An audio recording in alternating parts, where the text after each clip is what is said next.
Indian Prime Minister Narendra Modi and Russian President Vladimir Putin met on the sidelines of a regional summit in China on Monday in a show of deepening ties when New Delhi's relations with Washington are strained over the purchase of Russian oil. According to Associated Press, the two leaders held talks after attending the key session of the Shanghai Cooperation Organization gathering in the port city of Tianjin, where discussions focused on regional stability and bilateral cooperation. In his remarks opening the talks, Putin addressed Modi as a dear friend and hailed Moscow's ties with New Delhi. Russia and India have maintained special relations for decades. Friendly, trusting. This is the foundation for the development of our relations in the future, Putin said. These relations are absolutely non-partisan in nature, supported by the overwhelming majority of the peoples of our countries, he added. Modi used the meeting to welcome the peace initiatives aimed at halting the conflict between Russia and Ukraine and called on the stakeholders to move forward constructively. At the talks, Putin was accompanied by a large delegation that included top government officials. Russian state media reported that before sitting down for the formal dialogue, Putin and Modi spoke one-on-one for almost an hour in Oris, a high-end, Russian-made limousine that Putin regularly brings on foreign trips. The meeting carried added significance as it came days after U.S. President Donald Trump imposed an additional 25% tariffs on Indian imports, raising the total duties to a steep 50%, in retaliation to India's continued purchases of discounted Russian oil. Washington has repeatedly warned New Delhi against buying Russian crude, which it said was partly keeping Moscow's revenues afloat to fund the fighting in Ukraine. India has defended its imports as essential for meeting its growing energy needs of 1.4 billion people. Modi traveled to Russia twice last year. The first was a visit to Moscow for talks with Putin in July. He then traveled to Kazan in October for the summit of the BRICS bloc of developing economies. Russia has had strong ties with India since the Cold War, and New Delhi's importance as a key trading partner has grown since the conflict between Moscow and Ukraine.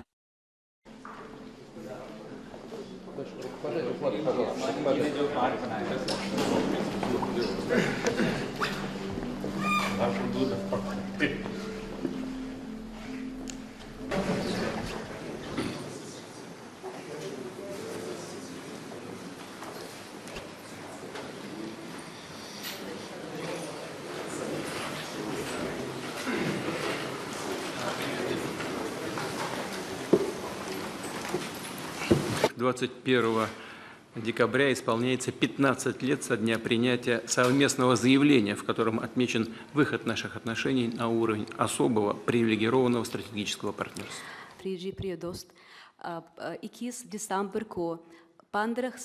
Налажено многоуровневое взаимодействие. Торгово-экономическая кооперация в целом демонстрирует положительную динамику. Развивается туристический обмен. Мы тесно координируем наши усилия на международной арене. Уважаемый господин премьер-министр, дорогой друг, Россия и Индия поддерживают десятилетиями особые отношения, дружеские, доверительные. Это фундамент для развития наших отношений в будущем. И эти отношения носят абсолютно внепартийный характер, поддерживаются подавляющим большинством народов наших стран.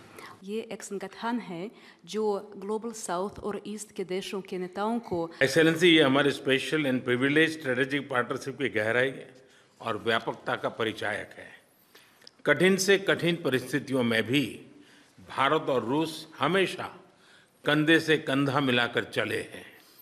हमारा करीबी सहयोग न केवल दोनों देशों के लोगों के लिए बल्कि वैश्विक शांति, स्थिरता और समृद्धि के लिए महत्वपूर्ण है। Это свидетельствует о том, насколько глубоким и всеобъемлющим. यूक्रेन में चल रहे संघर्ष के विषय में हम लगातार चर्चा करते रहे हैं। हाल में किए गए शांति के सभी प्रयासों का हम स्वागत करते हैं।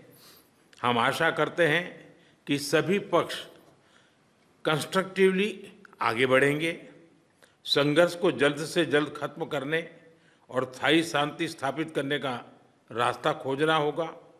ये पूरी मानवता की पुकार है। एक्सेलेंसी, एक बार फिर आपका मैं हृदय से बहुत-बहुत धन्यवाद करता हूँ। В этих обстоятельствах Индия и Россия всегда шли вперед, плечом к плечу. Ukraine is striking at oil refineries and pipelines of Russia, which, in turn, is not staying in debt.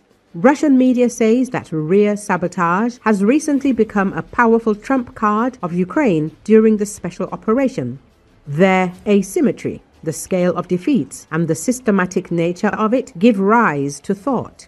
And the head of the main intelligence directorate of the Ministry of Defense of Ukraine, Kirill Budanov, and the director of the Security Service of Ukraine, Vasyl Malyuk, promise that this is only the beginning.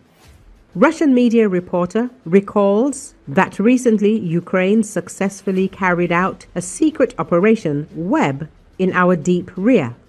Ukrainian drones attacked long-range aviation bases Belaya, Dyagilevo, Olenia, Ivanovo. This event turned the doctrine of modern warfare upside down. Before this, perhaps, the method of concentrating attack UAVs in sleep mode on a mobile platform inside enemy territory had never been used. On June the 27th, due to a UAV attack at the Marinovka airfield in the Volgograd region, 2 Su-34s were destroyed and 2 were damaged.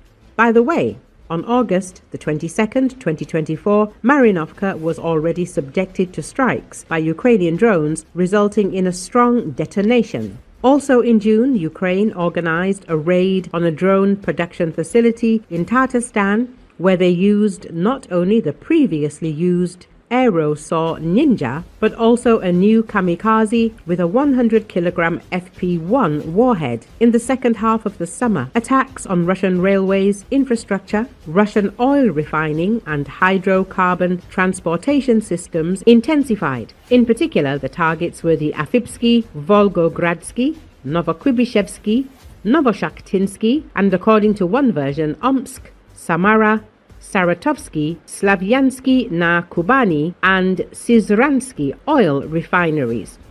Isn't that too many? Oil refineries are considered the easiest and most vulnerable targets. It is not surprising that, according to foreign media reports in August, Ukrainian drones disabled 13% of Russia's oil refining potential. Just in case, let us mention that in April of last year, then Pentagon Chief Lloyd Austin stated, "Strikes by the Ukrainian armed forces on Russian oil refineries are unacceptable, as they negatively affect the global fuel and energy market. But this, as they say, is a thing of the past." It is said that on August the 24th, Ust-Luga was attacked by Ukrainian drones. The accuracy of the strike compensated for its low power. A fire broke out at the Novatek terminal. According to some reports, the attack led to critical damage to the cryogenic fractionation unit. This is a key link in the technological chain that turns gas condensate into a valuable oil product. Let us recall that Ust-Luga is located 1,000 kilometers from the Ukrainian border. This 1,000 runs through the territory of Belarus and the Russian Federation. Reporter asks, how did Bandera saboteurs manage to damage the largest Russian oil refinery in Omsk, in western Siberia, at a distance of 3,000 kilometers? We do not know the answer to this question, but we have insider information that a couple of weeks ago in Krasny Sulin, they detained an aircraft modeling enthusiast who launched drones.